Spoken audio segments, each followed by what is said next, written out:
जय श्री राधे भक्तों। आज हम आपके लिए यहाँ पर लेकर आए हैं मोक्षदा एकादशी व्रत कथा। तो चलिए शुरू करते हैं। महाराज युधिष्ठिर ने कहा, हे भगवान, आप तीनों लोकों के स्वामी, सबको सुख देने वाले और जगत के पति हैं। मैं आपको नमस्कार करता हूँ। हे देव, आप सबके हितैषी हैं, इसलिए मेरे संशय को दूर कर मुझे बताइए कि मार्गशीर्ष एकादशी का क्या नाम है। उस दिन कौन से देवता का पूजन किया जाता है और उसकी क्या विधि है, कृपया मुझे बताइए। भक्तवत्सल भगवान श्री कृष्ण कहने लगे, हे धर्मराज, तुमने बहुत उत्तम प्रश्न किया है। इसके सुनने से तुम्हारा यश संसार में फैलेगा। मार्गशीर्ष शुक्ल एकादशी अनेक पापों को नष्ट करने वाली है। इसका नाम मोक्षदा एकादशी है। इस दिन दामोदर भगवान की धूप दीप नैवेद्य आदि से भक्ति पूर्वक पूजा करनी चाहिए। अब इस विषय में मैं पुराणों की एक कथा कहता हूँ। गोकुल नाम के नगर में वैखानस नाम के राजा राज्य करते थे।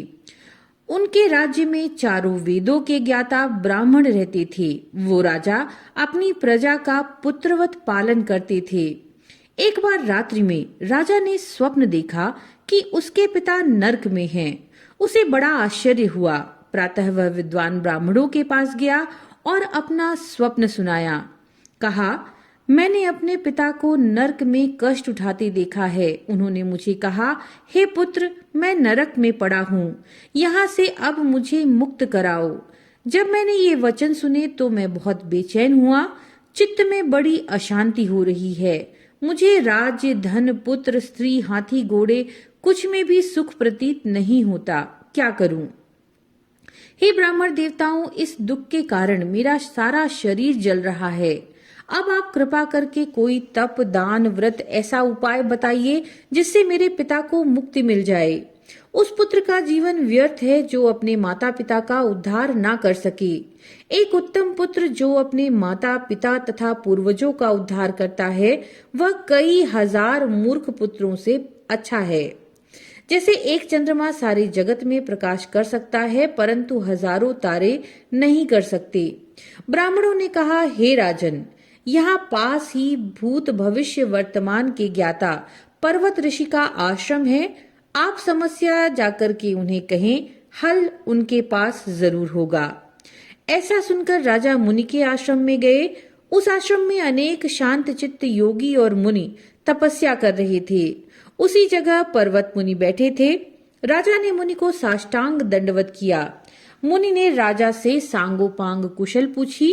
राजा ने कहा, हे महाराज, आपकी कृपा से मेरे राज्य में सब कुशल है, लेकिन अकस्मात मेरे चित्त में अत्यंत अशांति होने लगी है। ऐसा सुनकर पर्वत मुनि ने आंखें बंद की और भूत विचारने लगे। वे बोले, हे राजन, मैंने योग के बल से तुम्हारे पिता के कुकर्मों को जान लिया है। उन्होंने पूर्व जन्म में कामातुर होकर एक पत्नी को रति दी, किंतु सौत के कहने पर दूसरी पत्नी को ऋतुदान मांगने पर भी नहीं दिया। उसी पाप कर्म के कारण तुम्हारे पिता को नरक में जाना पड़ा। जब राजा ने कहा, इसका कोई उपाय बताइए, तो मुनि बोले, हे राजन, आप मार्गशीर्ष एकादशी का उपवास करें। इस उपवास के पुण्य को अपने पिता को संकल्प करके दें। इसके प्रभाव से आपके पिता की अवश्य नरक से मुक्ति होगी। मुनि के ये वचन सुनकर राजा महल में आए और मुनि के कहने अनुसार कुटुंब सहित मोक्षदा एकादशी का व्रत किया। इसके उपवास का पुण्य उन्होंने अपने पिता को अर्पित किया। इसके प्रभाव से उनके पिता को मुक्ति मिली और स्वर्ग में जाते हुए वे पुत्र से कहने लगे, हे पुत्र, तुम्हारा कल्याण हो। ये कहकर वे स्वर्ग चले गए। मार्गशीर्ष माह के शुक्ल पक्ष की मोक्षदा एकादशी का जो व्रत करता है, उनके समस्त पाप नष्ट हो जाते हैं। इस व्रत से बढ़कर मोक्ष देने वाला कोई और व्रत नहीं। इस कथा को पढ़ने या सुनने से वाजपेयी यज्ञ का फल मिलता है।